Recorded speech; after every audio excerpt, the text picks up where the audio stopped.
Political legal spotlight shifts from President Trump to Joe Biden's son, Hunter, as jury selection begins in his gun trial. For more, we turn to One America's chief White House correspondent, Monica Page. Hunter Biden arrived at a courthouse in Delaware for his trial on charges that date back to 2018, when Hunter obtained a .38 caliber revolver while allegedly using drugs.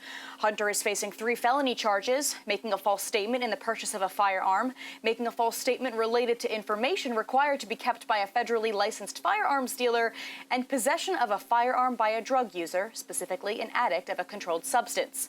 Well, joining me now to break it all down is Paul Kamenar of the National Legal and Policy Center. Paul, thank you so much for joining us. Now, if he's convicted, Hunter faces up to 25 years in prison and fines totaling more than $750,000. So break down the charges for us, and really, how serious are they? Yeah, well, these are serious charges.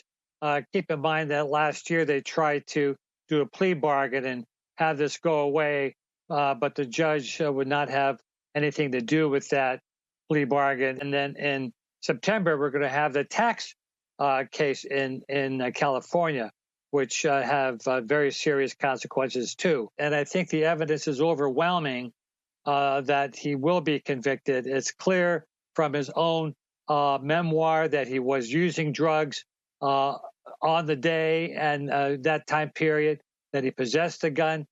He's going to argue that, no, when I checked the box, no, that day I wasn't using drugs and I was in rehab, so I'm not guilty of violating that. I don't think that'll work. So I think the evidence is clear. So I think it's to be a guilty verdict unless you have a sympathetic jury. I mean, keep in mind, this is Biden land here in Delaware.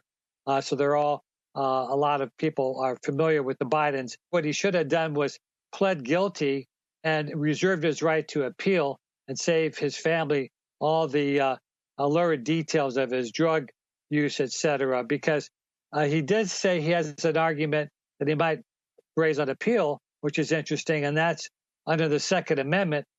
He has a right to own a gun, but this is different because this involves hard drugs. It also involves him possessing the gun, et cetera. So I think he's going to have a tough time to get out of this case. For all our viewers asking where One America News is heading in the future, we would like to introduce you to OAN Live. OAN Live is the best way to stay up to date on all of the hard-hitting, straight-shooting, national and international headlines. And the best part is, OAN Live is only $4.99 per month. All the credible, honest, unbiased reporting One America News offers at a fraction of the cost of cable. Just go to OANN.com to easily sign up for OAN Live and stay informed.